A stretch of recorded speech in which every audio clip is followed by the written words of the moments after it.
Bonjour, bonjour à ceux qui arrivent, bienvenue. Bonjour à tous.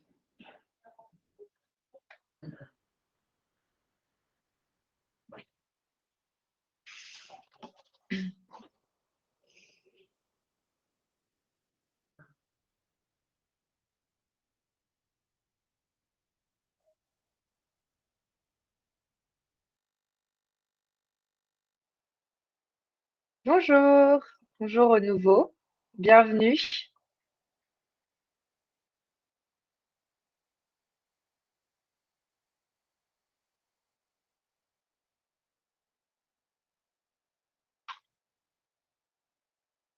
On attend encore 5 petites minutes, Gaël, et puis on y va. Ouais, on démarre vers 19h04-5 là.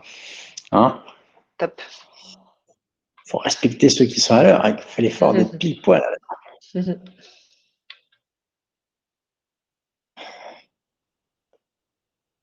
Alors pour les personnes qui viennent d'arriver, je me permets juste de vous informer que le webinaire est enregistré pour qu'on puisse permettre aux personnes qui ne sont pas disponibles de visionner le replay après.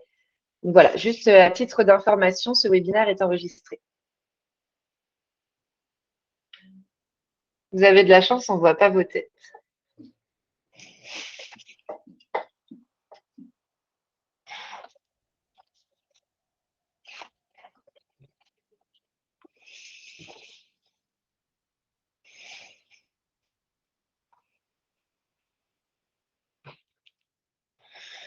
Salut Myriam qui vient d'arriver.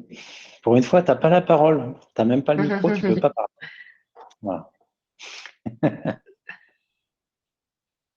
Myriam, c'est une de nos collègues, bien sûr. Et Hello Emma Emma. aussi.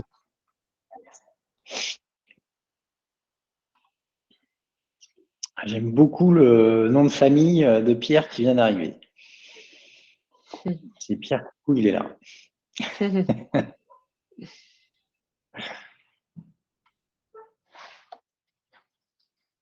Bonjour au nouveau, bienvenue. N'hésitez pas à vous présenter, dire qui vous êtes.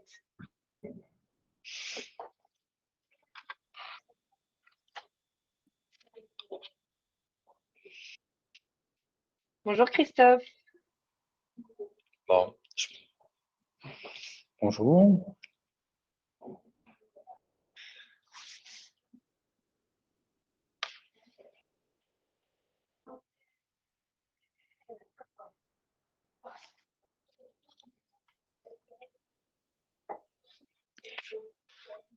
Écoute Flo, je propose de Oui, démarrer tranquillement. bien Hein. sûr, ouais.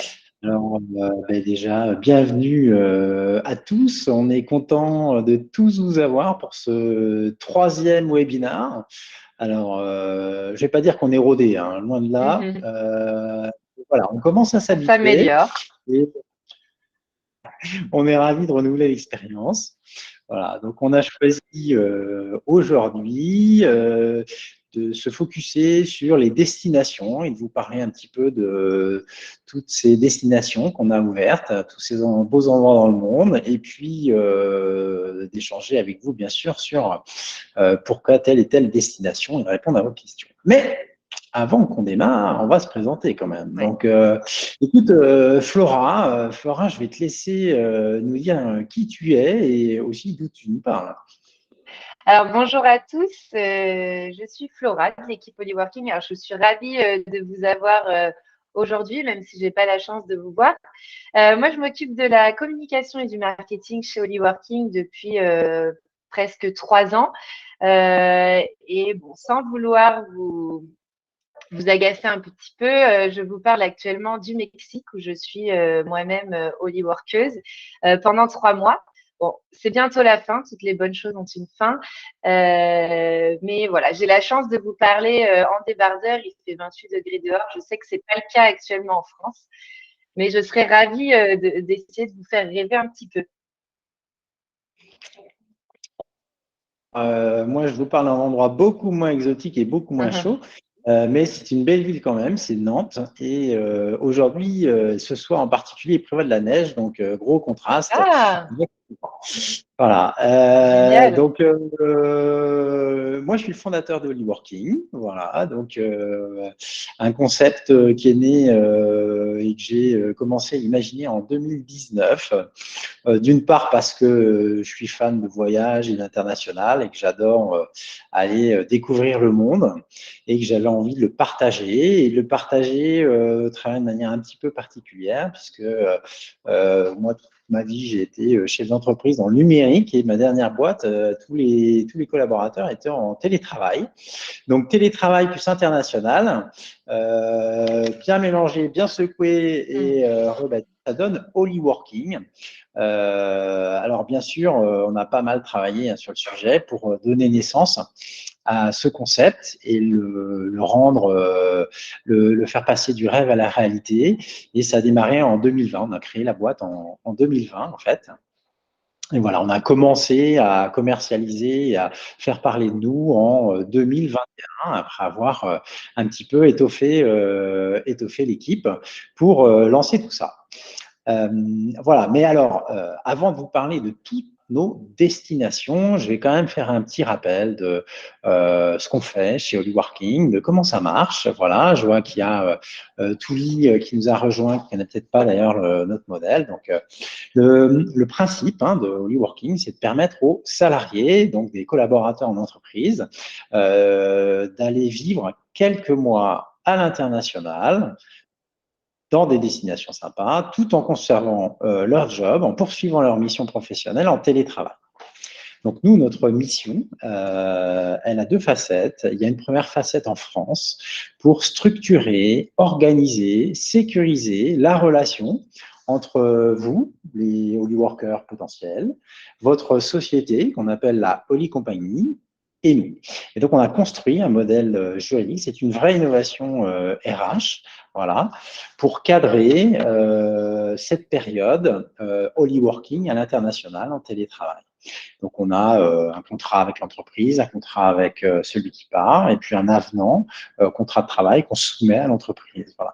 Donc, ça, c'est notre structuration juridique à laquelle on associe des couvertures adaptées à l'international. On parle de couverture santé, bien sûr, parce que c'est ce qui vient en premier à l'esprit, mais également de prévoyance pour couvrir tout ce qui est malheureusement accidents plus graves et qui peuvent survenir à l'international. Donc, on a bien cadré tout ça aussi pour rassurer l'employeur. Et puis, deuxième facette de notre service Holy Working, c'est bien sûr à destination et même un petit peu avant de partir, puisqu'on va accompagner les Holy Workers dans la recherche de leur logement, des écoles, si vous partez en famille, la préparation des visas, etc. Tout ce à quoi il faut penser pour qu'un départ se passe bien en temps et en heure déjà, et puis qu'il y ait le moins de soucis à se faire en arrivant. Et donc sur place, on a un Holy Coach qui va vous accueillir. C'est votre âme bienveillante qui va veiller sur vous pendant tout votre séjour dans nos destinations, qui va vous accueillir à l'arrivée, à l'aéroport ou quand vous arrivez dans la ville, vous emmener à votre logement, vous présenter le coworking, puisqu'on met à disposition un coworking à destination. Voilà. Et qui va, tout au long de votre période là-bas, vous proposer de vivre des choses aussi qu'on veut un petit peu sorties des sentiers battus, pardon. Voilà, et qui va favoriser votre introduction dans la culture locale, puisqu'on pense, en tout cas c'est notre conviction, c'est pour ça aussi qu'on a créé Holy Working, c'est qu'on veut que l'expérience soit riche et qu'elle vous amène quelque chose, qu'elle vous fasse grandir, parce que c'est ça l'objectif ou un des objectifs à l'origine. Et pour que ce soit riche, eh bien, on veut que vous soyez au plus proche de la culture locale. Alors, rien d'imposé, bien sûr, mais on vous proposera des choses, vous impliquer dans des associations, que ce soit tout simplement pour aller, j'en sais rien, faire de la boxe thaï en Thaïlande, ou au contraire, donner un petit peu de votre temps et aller donner des cours de maths dans des townships ou participer à la préservation des tortues au Cap-Vert, par exemple. Voilà ce qu'on fait avec Holy Working. Donc, le volet accompagnement en France, et structuration juridique, et puis surtout le volet accompagnement à l'international pour que l'expérience soit la plus riche et la plus forte possible.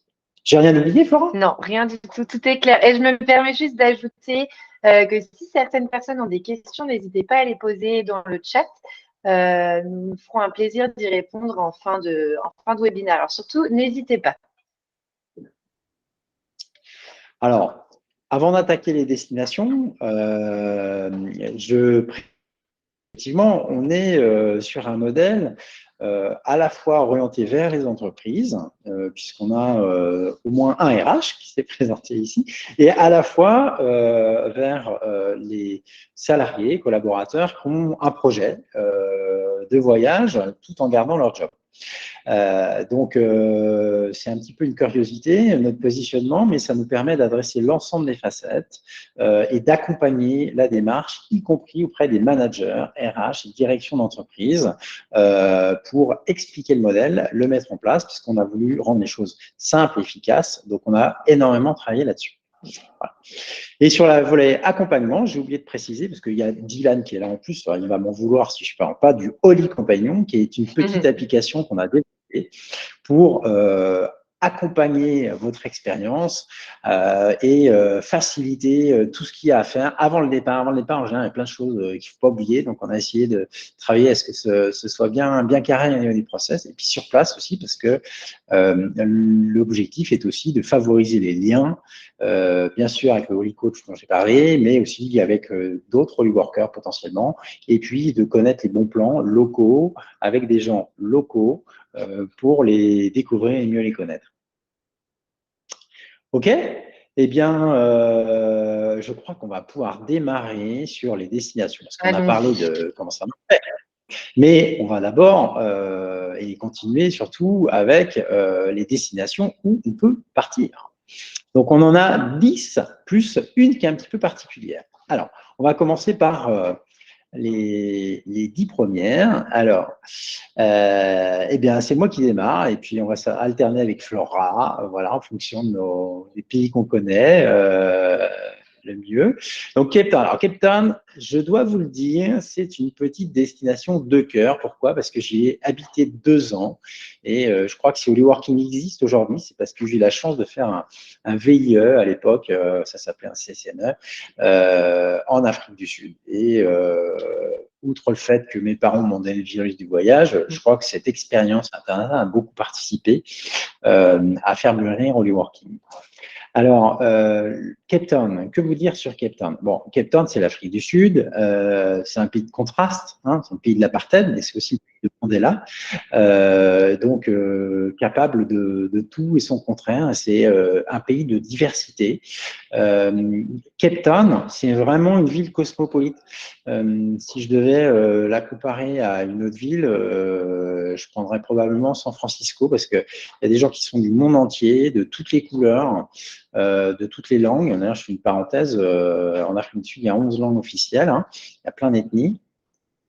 Et donc, une ville très cosmopolite, c'est probablement la ville la plus européenne d'Afrique. Hein, je n'ai pas visité tous les pays d'Afrique, mais en tous les cas, on est vraiment sur des normes complètement européennes en termes de standards de vie.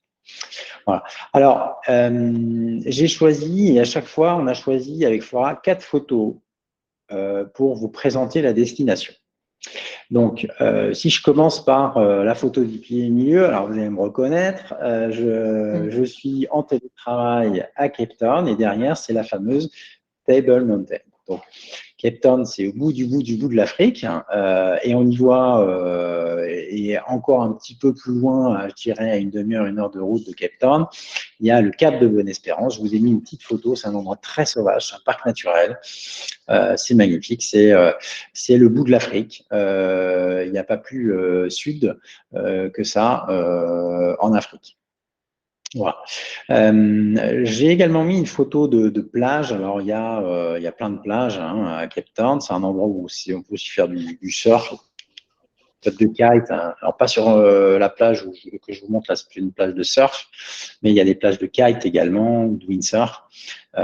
Donc on est vraiment tout près de la mer. Forcément, on vit avec la mer là-bas.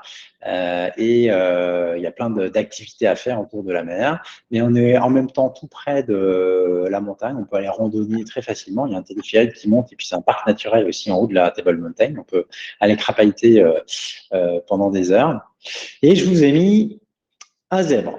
Alors, pourquoi le zèbre? Moi, j'adore les animaux et l'Afrique du Sud, c'est génial parce qu'il y a des réserves d'animaux partout pour aller voir les Big Five, bien sûr, hein, les gros animaux, les éléphants, etc. Mais il y a des dizaines et des centaines d'espèces à voir, de la plus petite à la plus grosse. On n'est pas très loin. Alors, quand je dis pas très loin, on a quelques heures de route de la Namibie avec ses déserts et ces animaux qui sont là, du coup, vraiment sauvages dans la nature. Donc, ça, c'est un truc assez incroyable à voir aussi. Donc, être à Cape Town, c'est pouvoir rayonner dans tout le pays et aller découvrir les animaux. C'est vraiment, pour ceux qui n'ont jamais vécu ça, franchement, c'est toujours un bonheur d'aller à la recherche des animaux dans les parcs. Donc voilà, c'est un truc que vraiment je recommande de faire au moins une fois dans sa vie. C'est clair. Eh bien, j'ai terminé de vous mettre l'eau à la bouche de Cape Town. Si j'ai oublié de dire que notre coworking à Cape Town, il est sur ce qu'on appelle le waterfront. Donc, c'est une zone de bar, de resto qui est sur le port de Cape Town. Donc, c'est un endroit super sympa. Ça bouge énormément. Il y a beaucoup de vie à Cape Town. Vous pourrez y trouver, comme je l'ai dit tout à l'heure, tous les standards européens. Vous avez un super endroit où bosser et rencontrer des gens. Voilà. Alors, je vais continuer sur Tamarin. Donc là, on passe destination île Maurice. Alors, Tamarin, c'est très différent de Cape Town. C'est une petite ville à l'île Maurice, située sur la côte ouest, où les paysages sont dignes des cartes postales. Je ne vais pas vous mentir, vous pouvez y retrouver de la plage, les eaux cristallines, mais vous pouvez aussi y voir les montagnes. Et en fait, la particularité de Tamarin, c'est que vous pouvez admirer le coucher de soleil sur la plage face aux montagnes. Et ça, pour l'avoir vécu, je trouve que ça n'a pas de prix. Donc, c'est une destination que je qualifierais de paisible, plutôt tranquille. Les Mauriciens sont très tranquilles, ils sont très accueillants, très chaleureux, toujours là pour vous aider. Ils adorent les touristes. La particularité, c'est que la langue principale de Maurice, c'est le créole, mais tous les Mauriciens pratiquement parlent le français. Donc, pas de stress de ce côté-là, c'est très facile de communiquer avec eux. Donc, à Maurice, je dirais que les activités, ils sont principalement aquatiques. Vous pouvez faire du kitesurf, de la plongée, du snorkeling, des excursions en bateau, en catamaran. Mais vous pouvez aussi, pour les amoureux de la nature, du trail, de la randonnée, vous pouvez y faire des randonnées.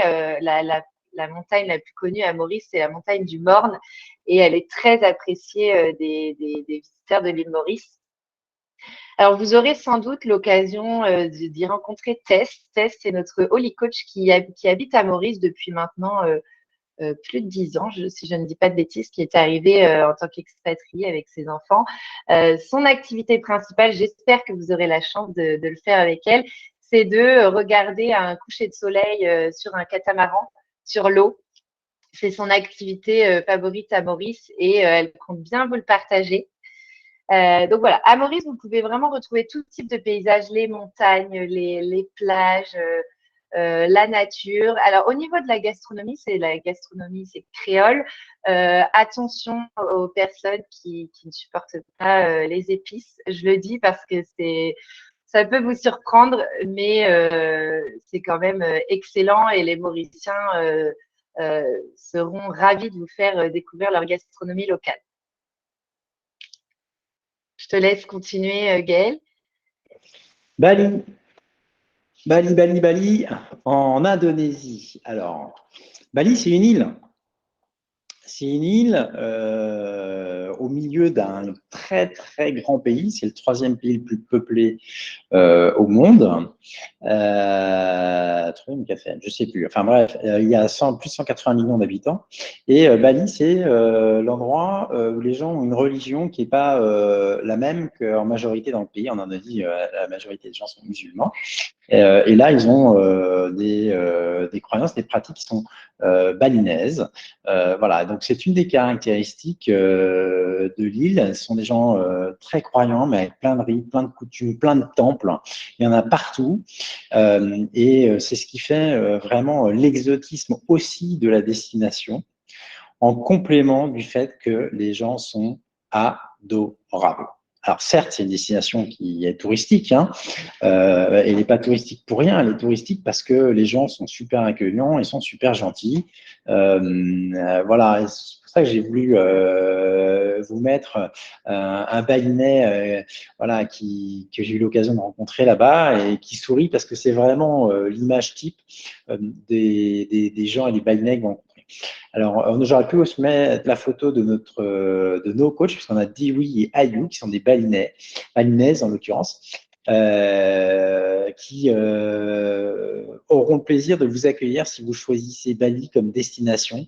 Elles sont au top, elles adorent aller marcher dans la montagne, elles vous emmèneront voir des trucs super sympas. Là, il y a 15 jours, elle a emmené deux Holy Workers. Ayou, elle a emmené deux Holy Workers dans sa famille pour une cérémonie particulière. Donc, elle les a invités à partager ça et à découvrir ça. Hein, c'est assez incroyable au sein de sa famille. Et nos deux Holy Workers, là, en sont revenus super enchantés.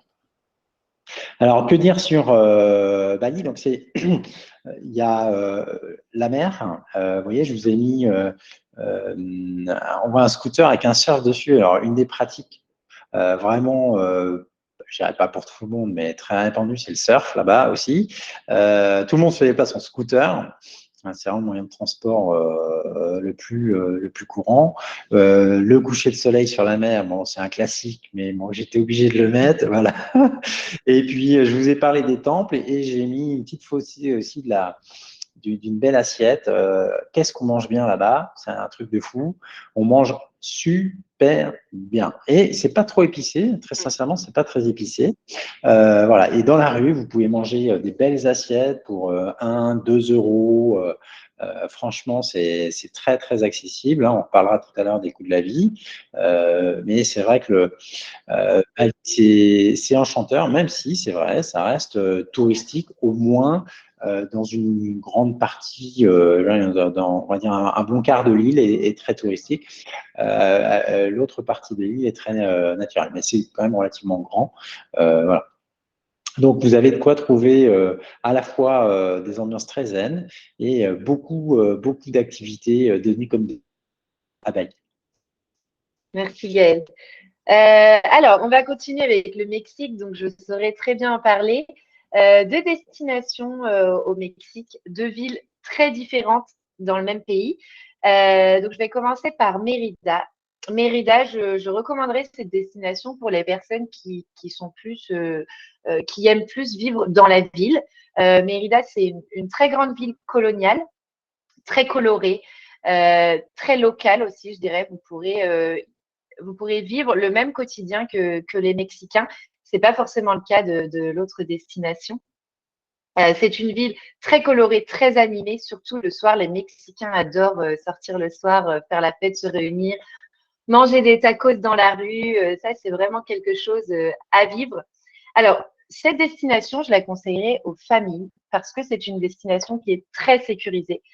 Mérida est très connue pour être sécurisée. C'est d'ailleurs, les Français sont la plus grande communauté d'expats à Mérida.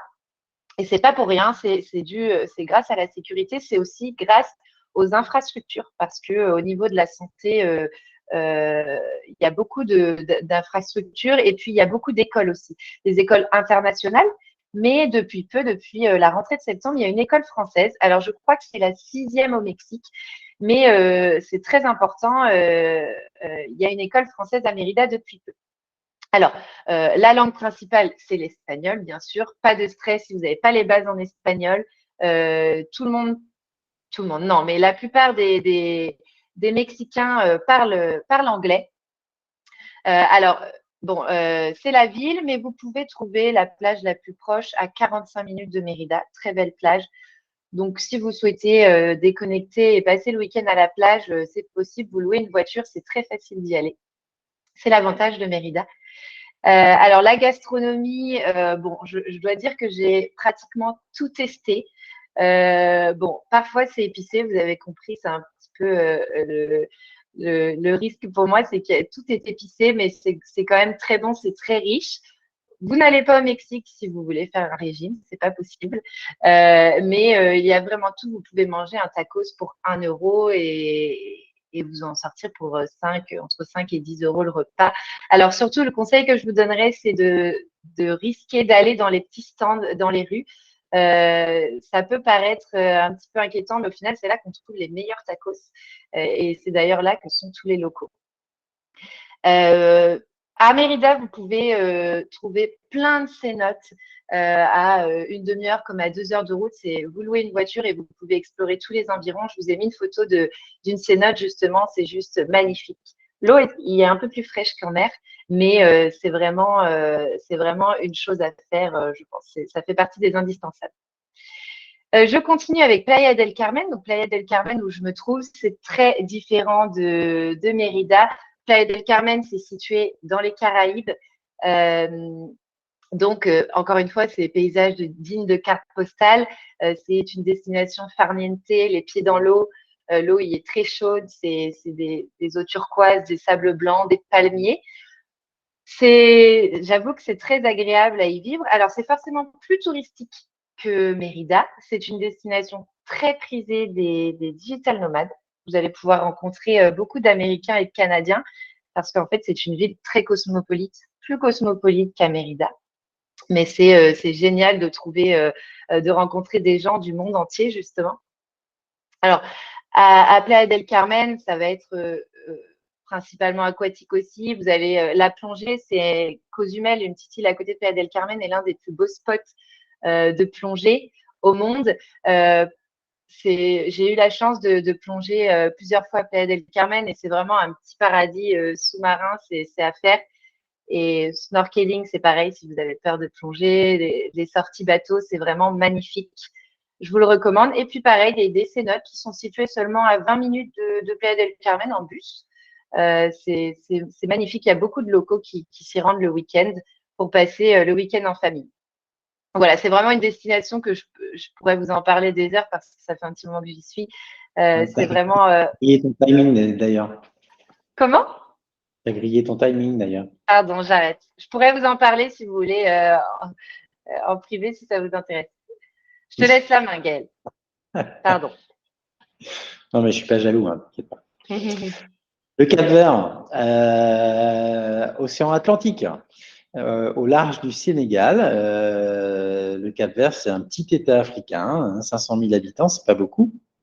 C'est un chapelet d'îles. Il y a 10 îles au Cap-Vert, quasiment tout habité. Voilà, c'est un pays. Alors, à chaque île, une ambiance. Donc, une île, une ambiance. C'est vraiment complètement différent. Il y a des îles désertiques, il n'y a presque pas d'arbres. Donc, c'est la plage, le désert, voilà, et les sports nautiques, bien sûr. Il y a des endroits de classe mondiale, de planche à voile, de kite, de surf, de plongée, ça c'est clair. Et puis, il y a des îles ultra vertes, d'où le Cap Vert tient son nom. Donc, je pense à Santo Antao, par exemple, c'est le paradis des randonneurs. Donc, si vous aimez randonner, c'est une tuerie. Hein. Moi qui ne suis pas trop rando, j'ai adoré. Donc, voilà, je vous ai une petite photo là, que j'ai ramenée. Et puis, un des spots qu'on recommande pour s'installer, là où on peut vous accueillir, c'est Mindelo. Donc, Mindelo, c'est une ville sur une autre île encore qui est São Vicente.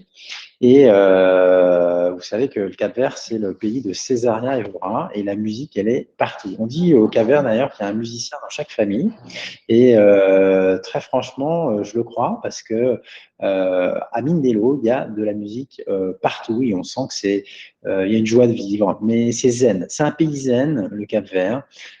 Si vous avez vraiment envie de rencontrer des gens gentils, gentil, tranquille, de vous faire un rythme de vie qui sort complètement de nos standards finalement européens, et bien, je crois que le Cap-Vert est pour vous parce que vous trouverez à la fois la nature, une population ultra accueillante, et puis la musique avec des choses donc artistiques à y trouver. Donc, plein de choses différentes. C'est très varié et une destination qui n'est pas très loin non plus de l'Europe. Autre avantage, au niveau fuseau horaire, on en reparlera tout à l'heure, on est quasiment sur ceux de l'Europe. Voilà. Je te passe la main, Ouais. Florent. Alors, on va terminer par Samara au Costa Rica. Alors, j'avoue que c'est un petit peu ma destination coup de cœur. Samara, c'est une petite station balnéaire au Costa Rica, donc dans la région du Guanacaste. C'est une petite ville qui est très tranquille également. Alors, c'est entre plage et jungle. Il faut savoir, avant d'aller à Samara, que c'est très nature. Vous allez pouvoir vous réveiller avec le son des oiseaux à 5 heures du matin, rencontrer un iguane sur la route, un petit singe qui tape à votre porte. C'est juste génial comme quotidien. Vous allez pouvoir rencontrer toutes sortes d'insectes. C'est franchement atypique. C'est une destination qui est très sécurisée, que je recommande également aux familles. J'ai rencontré des Français qui vivent à Samara avec leurs enfants et qui n'ont absolument aucun problème à laisser leurs enfants sortir de l'école à 16 heures et jouer sur la plage à 20 heures sans se poser de questions. Ils rentrent chez eux et tout s'est très bien passé. Donc, c'est important. En plus d'y y avoir des écoles super. Donc, vous avez la plage et vous avez également la jungle 5 minutes plus loin que je vous recommande d'aller voir accompagné d'un guide. Vous pouvez y voir de très belles espèces. J'ai eu la chance de le vivre et c'est vraiment incroyable. Alors, la gastronomie au Costa Rica, c'est similaire à celle du Mexique, moins variée. C'est du poulet, du riz, des haricots rouges. C'est convivial, c'est tout aussi convivial qu'au Mexique. Les gens à Samara partagent des repas en famille. Au niveau des activités, vous pouvez faire du surf parce que Samara, c'est la destination idéale pour ceux qui souhaitent commencer le surf parce que les vagues, ils sont tranquilles. Donc, je ne peux que vous recommander d'essayer. Et puis, le yoga également. Le yoga sur la plage ou dans la jungle, c'est très apprécié des nombreux digital nomades qui se trouvent à Samara. Il faut préciser que Samara, c'est probablement la ville la plus petite où Ouais, on accueille les workers, parce que c'est un village en fait ouais, de quelques milliers d'habitants. Dès qu'on fait quelques pas, on est dans la jungle. Voilà. ouais. C'est ça, exactement. Euh, Voilà. on, on- Voilà Samara, on a fait le tour des destinations.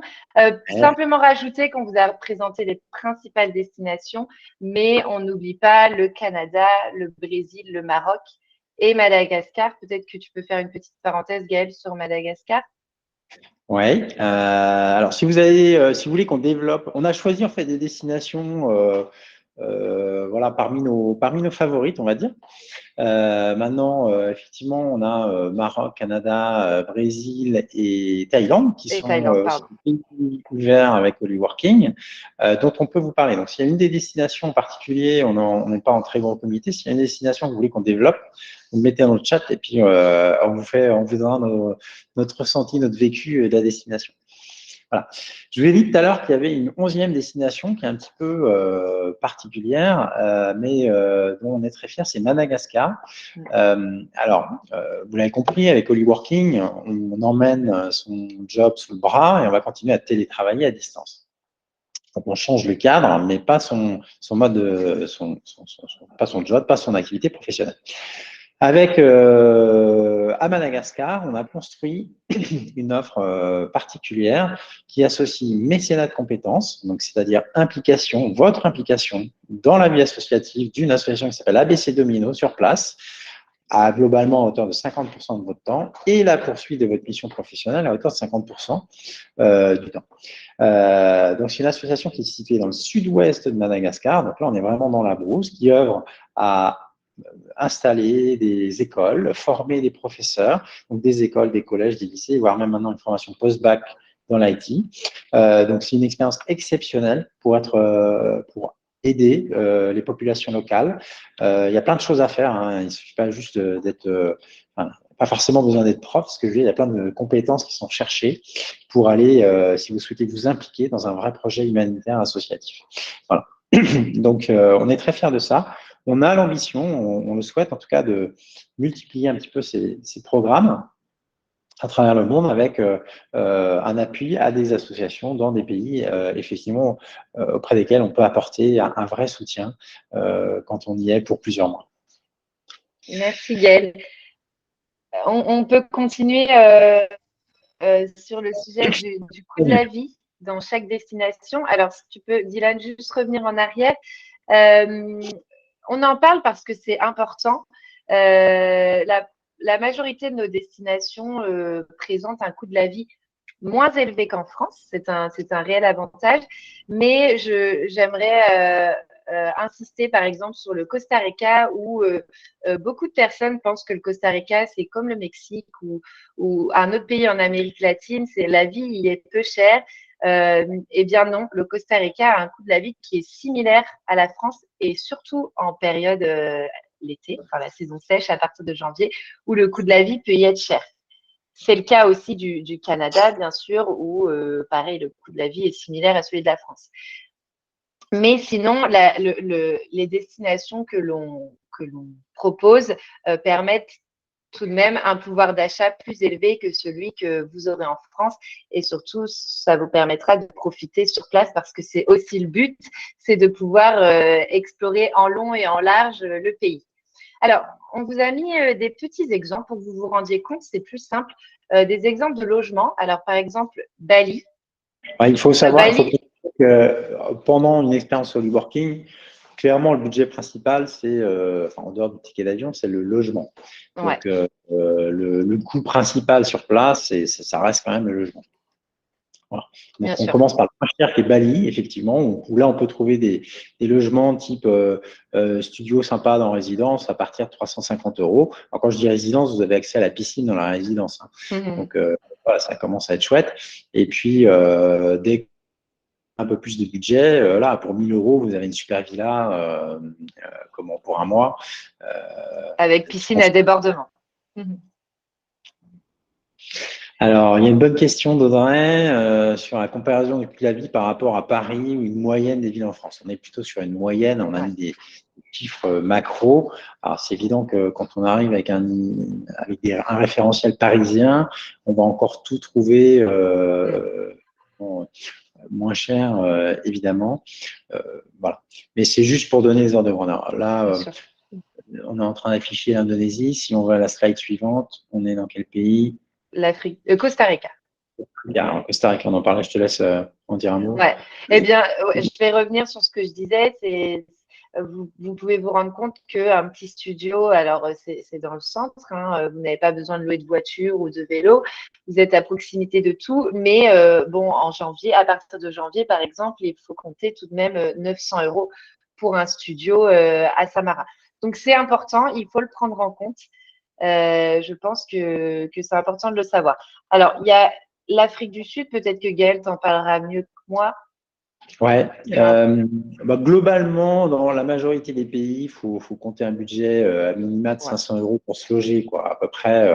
Donc après, ça peut être un logement simple, un petit studio, ou alors vous pouvez aller évidemment dans ces pays-là pour pas trop cher, hein, et encore tout est relatif, avoir voilà, des demeures super luxe avec des vues magnifiques aussi, parce que c'est peut-être, pourquoi pas, le moment d'en profiter si vous le souhaitez. Voilà.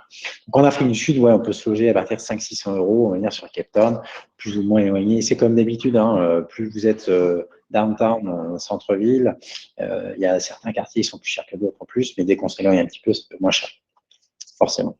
Alors, sachant que vous n'êtes pas tout seul dans la recherche du logement, nous, le Holy Coach peut vous accompagner.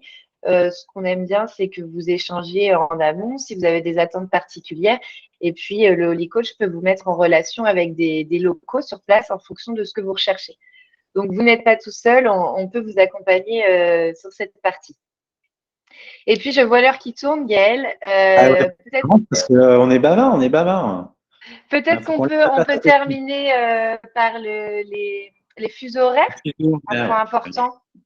Donc, dans nos destinations, il y a 4 destinations qui sont en verte, qui sont globalement synchrones avec l'Europe. C'est-à-dire que vous pouvez faire vos missions et vos horaires de boulot à l'identique de vos collègues, de vos clients, de vos partenaires et fournisseurs.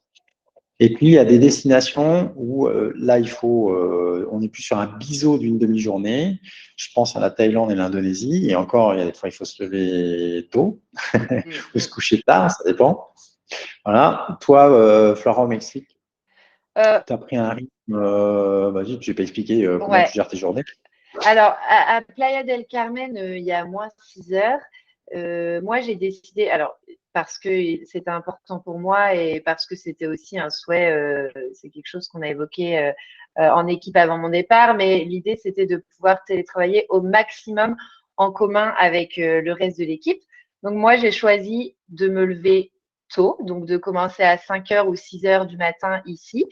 Sachant que je n'étais pas du tout matinale. J'ai essayé et ça a fonctionné, ça a très très bien fonctionné parce que à 13 ou 14 heures, je suis libre et je peux profiter, faire 2 journées en une. Donc c'est quand même, ça demande peut-être aussi de l'adaptation, mais je pense que c'est quelque chose qui en vaut la peine. Et vous verrez que c'est quand même important de pouvoir télétravailler au maximum avec ses collègues en France. Mais je dirais que 6 heures, ça le fait. Bon, bah, donc on n'a pas encore de. La Nouvelle-Zélande est dans les cartons, mais on Ouais. n'a pas encore ouvert la destination. Voilà. Alors, ce que j'ai oublié de préciser tout à l'heure, c'est qu'on a des destinations sur mesure. Donc là, toutes les destinations dont on vous a parlé, c'est des destinations où on est capable de vous accompagner avec votre employeur en France, bien sûr, et on est capable d'avoir l'intégralité des services avec nos lead coach, l'accueil, la préparation des pas. Il arrive parfois qu'on nous demande d'aller dans des pays qu'on n'a pas ouvert, qui ne sont pas dans la liste que vous voyez. Ce n'est pas pour ça qu'on ne peut pas vous accompagner à structurer le cadre en France. Par contre, évidemment, on ne pourra pas vous proposer autant de services à destination que si c'était dans une destination ouverte où on est implanté. Voilà. Donc, mais on a des gens qui sont au Vietnam, on a des gens qui sont au Japon en ce moment. Je crois que je sais pas qui c'est qui parle du Japon. Touli. C'est Touli. voilà, il parle du Japon. Donc voilà. Alors le Japon, c'est un petit peu particulier. Quand on y va, il faut avoir un visa. Je fais une parenthèse pour Touli. Il n'y a pas de visa télétravail. C'est très compliqué d'avoir des visas au Japon, donc il faut être dans un cadre très spécifique si on veut pouvoir y aller. Donc la personne qui y est, en l'occurrence, a un visa étudiant sur place. Parce que problématique des visas, pourquoi on n'a pas ouvert les US? Les US, c'est pareil, c'est très demandé, c'est pas ouvert, simplement parce qu'on n'a pas le droit de télétravailler. Donc si on veut faire ça de manière très propre et carrée, on ne peut pas y aller pour télétravailler. Donc, il y en a qui vont avec des visas touristes, bien sûr, mais ce n'est pas légal. Donc, voilà, il y a toujours un risque de se faire rattraper par la patrouille ou que votre entreprise fasse rattraper par la patrouille. Et aux US, il n'y arrive pas. Voilà. Donc, c'est aussi notre job, nous, d'être en conformité avec la législation locale et d'assurer aussi la mise en place d'un visa qui soit tout à fait propre par rapport à vos activités dans le pays.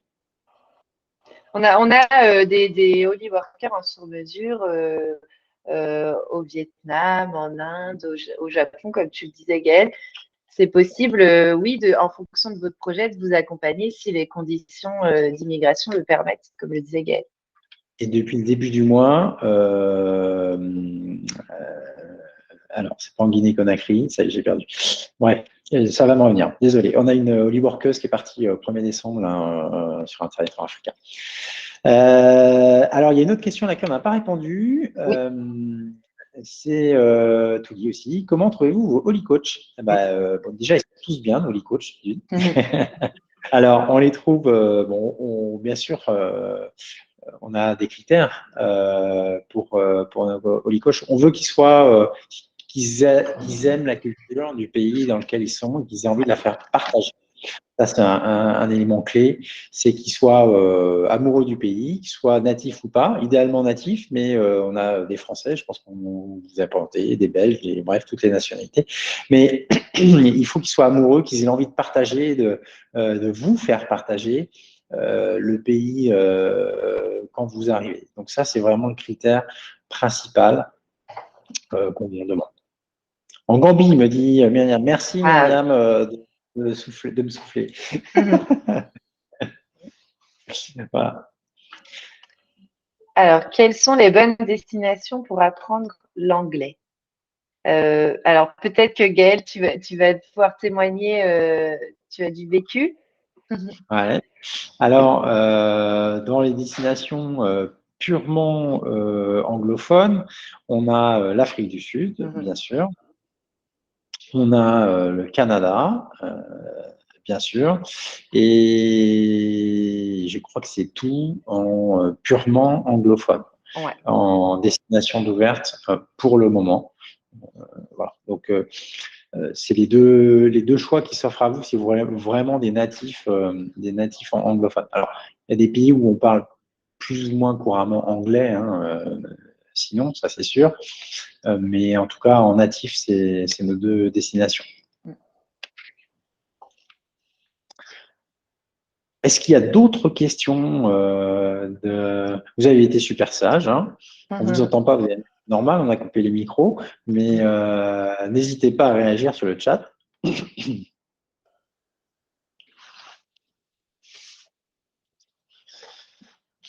On a parmi nos Holy Workers, je reviens à l'anglais, on a Grégoire qui est en Indonésie en ce moment. Il bosse pour une boîte qui s'appelle The English Coach, qui donne des cours d'anglais à distance. Voilà, donc je fais un petit peu de promo à nos Holy Company. Je ne sais pas si Grégoire est là, je n'ai pas vu s'il était connecté, mais en tout cas, voilà, un petit coup de promo. Une petite question de Claire. Les destinations actuellement sont faites autant pour du solo que des familles. Répondu à ça. Ah ouais, merci de poser la question. Top.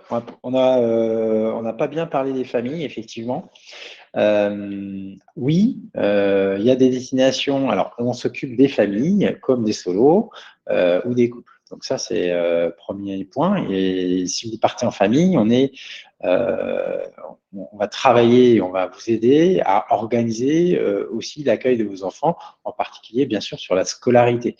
Et on pourra vous recommander des endroits où sur le médical, par exemple, à quel niveau on est pour partir tout à fait en conscience de l'endroit où on va. Et en fonction des scolarités ou de la scolarité, est-ce que vous voulez une école française, une école internationale, vous faites les cours du CNED, vous faites du homeschooling, c'est-à-dire vous partagez l'éducation avec d'autres familles sur place, ou alors vous êtes dans des écoles locales aussi. Voilà, tout est possible et on pourra parler de ça. Alors, Myriam, qui est notre RH, qui a vécu dans 11 pays sur 20 ans avec ses 4 enfants, est notre spécialiste parce qu'elle a, je crois qu'elle a tout essayé et tout fait. Et voilà, avec beaucoup de cœur et connaissant ces enfants, je peux vous dire qu'ils ont acquis une ouverture d'esprit assez incroyable. Donc, pour les familles, là, il faut échanger sur votre projet. En fait, ce qu'on n'a pas expliqué, c'est que si vous avez un projet, si vous êtes intéressé, vous nous contactez et on aura un échange avec vous par rapport à ce que vous recherchez, ce que vous attendez, et on pourra vous recommander ou pas certaines destinations, certains endroits.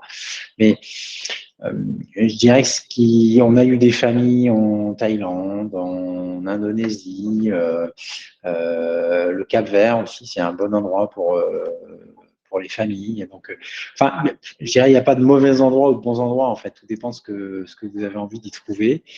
Si vous partez pour plutôt à la ville ou plutôt à la nature, plutôt pour une activité ou pas. C'est un petit peu à vous de réfléchir à ce que vous souhaitez trouver. Flora, je te laisse la parole. Non, j'allais, j'approuvais ce que tu disais. Pour les familles, Moi, j'ai parlé de l'île Maurice et de Mérida et du Costa Rica parce que ce sont des villes ultra sécurisées. Mais je dirais également que toutes les destinations sont propices aux familles. Il est 19h50. Je vous propose de clôturer. Gaëlle, qu'est-ce que tu en penses? S'il n'y a pas d'autres questions, bien sûr. Bon, de toute façon, on peut échanger. Alors, une dernière question de Claire. La durée moyenne d'une préparation de projet. Alors, pour le faire, pas dans la précipitation, pour pouvoir aborder tous les sujets de façon, je dirais, j'ai perdu mon terme, euh, sans se précipiter, on peut préparer un projet entre 3 et 6 mois. Si vous nous dites que vous souhaitez partir dans 2 ou 3 mois, on peut aussi, bien sûr, tout faire pour que vous soyez prêt à temps. Mais la durée idéale, je dirais que ce serait entre 3 et 6 mois de préparation de projet.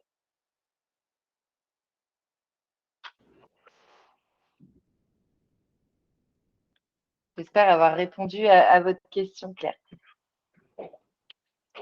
Merci pour les questions, Claire. Des sujets qu'on n'avait pas bien abordés.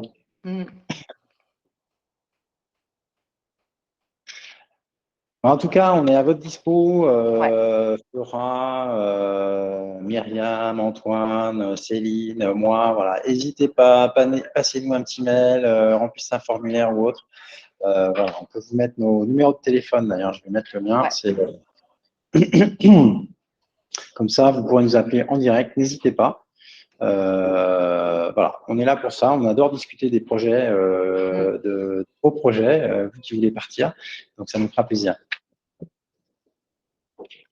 Alors, je peux également mettre mon numéro de téléphone. Bon, actuellement, pour me contacter, c'est sur WhatsApp, mais je reviens d'ici une semaine en France. Vous pouvez m'appeler sur mon téléphone, il n'y a pas de souci.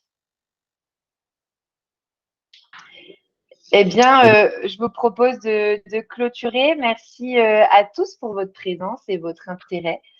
J'espère qu'on n'a pas été trop bavard. C'est difficile de nous arrêter avec Gaëlle quand on parle des pays. On sera ravis d'échanger avec vous par téléphone si vous le souhaitez. Surtout, n'hésitez pas. Merci à tous et à bientôt. Merci, bonne soirée à vous. Ciao Gaëlle, au revoir.